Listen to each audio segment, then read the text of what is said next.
Live from our 7 Tasmania studios, your nightly news with Kim Miller begins now. Good evening, thanks for joining us. First tonight, the university has reacted to public pressure, pausing its planning permit application for the controversial Sandy Bay transformation. It remains confident the project is, quote, without question the way forward, but is creating an 80-person panel to consult further with the community. Plagued by daily public transport delays during her commute out of the CBD, Shreya Misha is welcoming a chance to have classes on her doorstep. It would be very, very convenient. I wouldn't have to, because the buses aren't always on time. There's a lot of disruptions, and that makes me late for my class. But that will have to wait. A planning scheme application to shift University of Tasmania's Sandy Bay campus into Hobart has come to a halt. Instead, a new 80-member panel will be formed to gauge public opinion even further. That's what we want. It's a free society. People should have diverse views. Some are opposed, many are very creative about how this can make Hobart a better place. Opponents have labelled the pause as a delaying tactic, again questioning how viable the move really is. We need a lot more evidence that this is all genuine. Most of the community were against the proposal from the start, and they always will be. Council approval is still needed to change the zoning of land at the existing site. I think it's good to slow down, to get it right, to make sure the plan is really fit for purpose. But the education provider is standing firm the grand relocation will go ahead. We do remain confident that this is the right move for UTAS. Without question. More than 30% of the university's operations are currently in the city. This empty car park in Melville Street is just one of the proposed sites ready for redevelopment. Our key purpose here is to be focused on what's the consultation that's needed in order to make this the best possible development. The next phase of consultation will run until the end of the year. And how expensive is this process? I mean, bringing in an outside group to run the consultation. Grace Evans, 7 Tasmania News. Tasmania's unemployment rate dropped last month to 4.3%, but we're now equal worst in the nation. Underemployment also rose to 7.7%, the highest in Australia. What's important to me is that we maintain the momentum of increasing the number of jobs across Tasmania. I am very pleased and proud of the fact that I've been part of a government that's created some 26,000 jobs over the course of the last 8 years. Well, I guess it's never a good place to be, but I don't think it's too bad at the moment. Overall the economy is strong in Tasmania, and whilst COVID taking off again is causing some concerns, I'm hopeful that we'll come out of that in the near future. Meanwhile, online platform Seek says job ads in Tasmania fell 4.1% last month. Tasmania's COVID numbers have increased to more than 1,800 cases. Another death has been recorded. A man aged in his 70s died in the state's north. But the Premier has written to the Prime Minister over pandemic leave being reinstated and voiced his worries over the free rat scheme ending. There are still some concerns, quite rightly, in the community around the ending of free rats for concession card holders and the like, of which I've expressed in a letter to the Prime Minister. With more than 10,000 active cases, the government is urging people to ensure they're up to date with their vaccines. Bob Brown says the Prime Minister must listen to the crossbench on climate policy. The former senator says Green and Teal MPs have the same mandate as new Labor politicians. The government wants to cut emissions by 43% by 2030, but the Greens want those targets to be deeper. Mr Brown says Labor needs to move away from a take it or leave it stance. Anthony Albanese says that he's ending division, he's getting past the climate wars. Well, the way to do that is with talking with other people who are legitimately elected to Parliament. He says any changes must include the phasing out of fossil fuels. 41 community projects have been funded by the state government as part of its child and youth wellbeing strategy. Projects from all over the state have been successful, and it's bringing a lot of smiles to children's faces. Giving the community what they want. There hasn't been much to do, and there hasn't been a playground here for like over 15 years. Always wanted a skate park and scooters and stuff. Devonport will get a second skate park as part of the Premier's fund. A lot of kids here love skateboards, scooters, bikes, and they ride up and down the street. So having the skate park here would definitely give a lot of kids opportunities to practice their skills and just have fun.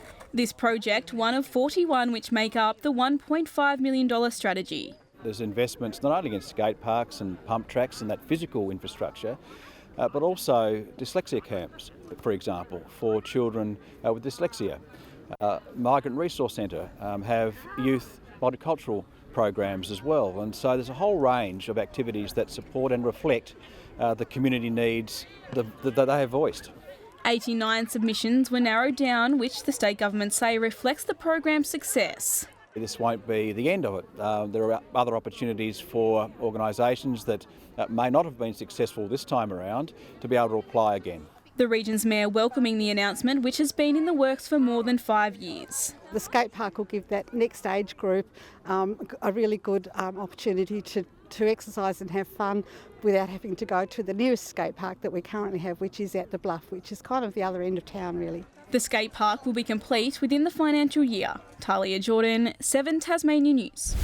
UTAS students are celebrating the activation of space around the Invares Campus, a plant and play event held at the recently installed sporting area, replete with basketball courts, table tennis tables and a bouldering wall. I think it's going to be really good for the students living in the accommodation just behind us, having nice spaces to go and use whenever they want. It was about growing student numbers, but importantly it was about ensuring that this precinct was a multi-user precinct, and nothing is more inviting than sport and recreational facilities. The Invares site now also features community gardens for students and the wider community.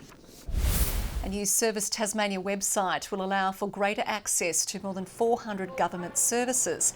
The mobile-first design means locals can find key information about what assistance is available to them. It's part of a broader vision to establish a digital portal next year where online accounts will be created. The Westbury Football Club might not be taking to the park every weekend, having folded in the 90s, but a group of its past greats are still kicking goals. This year marks 50 years since the club's 1972 premiership, and the match winners are now reuniting to celebrate the occasion. For these former footy legends, it feels like yesterday they were running out for the 1972 grand final. Most of us were just local boys, all wanting to prove something to ourselves and our mates and the town. 50 years ago, Westbury prevailed over Cressy to win their third Esk Football Association premiership in 5 years. For Terry Fellows, the day began early. I remember having to get up at about 6 o'clock on Saturday morning and make sure that the chewing gum was ready, the oranges were cut, the jumpers were in the bag ready to go. Those jumpers are still in pristine condition, even if their skills aren't as slick. The post-game memories also a little hazy. Went out on the ground, everything just fell into place, and we came home, or some of us came home, as premiership players. The rest of them probably got home Sunday or Monday or Tuesday, but we all got home eventually. It was one of Tasmanian footy's great mentors that led them to glory, Brian Lowe. Every club that Brian Lowe coached, he took them to a premiership in their first year. Very good tactically, he was an excellent player, he was a great tap ruckman. Westbury folded in the 90s, but the region's now represented by the Meander Valley Suns. The club may be winless this year, but they'll get a boost from the sidelines, where the premiership greats will reunite to celebrate the anniversary this weekend. It'll be good, and it'll be good. A lot of memories. We've got some people coming from down south who we haven't seen for 40 years. It's really important for us as a very young club to have some history, or linked to some history of the Westbury Footy Club. Bringing former glory back to local footy. Josh Duggan, 7 Tasmania News. Another of Tasmania's historical sporting grounds is now more accessible for people living with a disability. Following on from the TCA grounds redevelopment, North Hobart Ovals' 35-year-old place to stand has undergone a $640,000 upgrade. A new lift will give wheelchair users access to function rooms, while viewing platforms have been put in place, allowing them to watch the game. It just means that people can come here in a wheelchair or with a low mobility and be able to enjoy the game and enjoy the facilities. They can utilise this whole stand and have functions. People with a disability or mobility issues can actually come and be invited. All 3 levels of government contributed to the project. To local footy, in this week's TSL Eastern Shore Derby between Lauderdale and Clarence is shaping as a finals preview. Both sides are level on wins, with North Launceston snapping at their heels, and coaches say they're aware of just how vital Saturday's 4 points could be.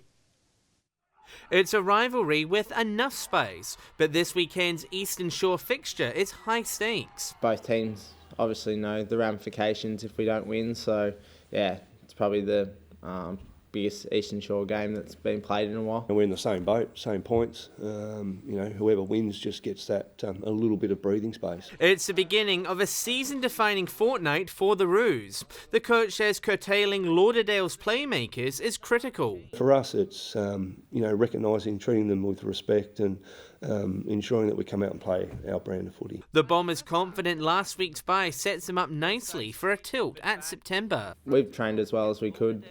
We feel like we're pretty high standard of a team when it comes to our training. So, we're pretty confident. Meanwhile, the Tigers and North Hobart are looking for redemption. Both sides receiving a reality check from up north last week. I felt we lowered our colours as a club though. We certainly didn't play the way we should have and play to the brand. We just turned the ball over way too much. We weren't able to get a volume of inside 50s that allowed us to score. The Demons will resist the urge to wield the selection axe, while Kingborough are expecting a torrid opening. John Hunt, 7 Tasmania News. The Hurricanes will begin and end their home BBL 12 campaign in the north of the state. They'll open their season at the MCG against the Stars on December 16 before their home opener in Launceston against the Scorchers. The Purple Army will be deployed at 7 Tasmanian games in total this season, with 5 of those at Blunston Arena. Good evening. Hobart 13 degrees today, Launceston and Devonport 12 and Burnie 14. Friendly Beaches also on our high of 14. St Helens and King Island 13, Bushy Park and Strawn 12, Flinders Island and Low Head 11, Lyawini the low last night with -4. Thick low-level cloud over the west today and some passing over the south. No significant rain though. Most of the mainland was cloud-free. Just a little over the southeastern states and a low is spiralling southwest of WA, clipping that state. Now that cold front with the low there will move over Western Australia tomorrow, but the high remains the dominant feature over the nation. Winds west to northwesterly and up to 20 knots around the entire coastline, swells up to 3.5 metres in southern waters. Tomorrow, Hobart expects 13 and a cloudy day. Huonville the same. Campania cloudy and 13 as well. All a cool start. Launceston 3 overnight, partly cloudy tomorrow, 14. 14 for Devonport, a shower creeping in. Also for Georgetown, a shower and 13 degrees. Burnie, a shower or 2 and 13 the top, 13 for Strawn, a showery day, showers for Wynyard, 14 the maximum. St Helens tomorrow a top of 15 degrees and partly cloudy, 14 for Swansea. Port Arthur a top of 12 tomorrow. On Saturday, cloudy over the south and lower east, but showers across the west, central and north. Snow to 600 metres on Sunday with showers easing during the afternoon and evening. Fine over the north on Monday with just light showers elsewhere. Showers easing from Perth, partly cloudy and 15 for Adelaide and Melbourne, -5 to start the day in Canberra tomorrow. Sunny weather in Sydney and Brisbane. And cloudy conditions mostly around the state at the moment. Kim, I would like to mention the Huon Valley Midwinter Fest, which starts tomorrow. Lots of entertainment, food, wine, cider, and the spectacle tomorrow night of the burning Big Willie. I'm glad you mentioned it. Thank you, Merv. And that is all your news for now. I'll be back later with news breaks. As always, thanks for your company. Good night.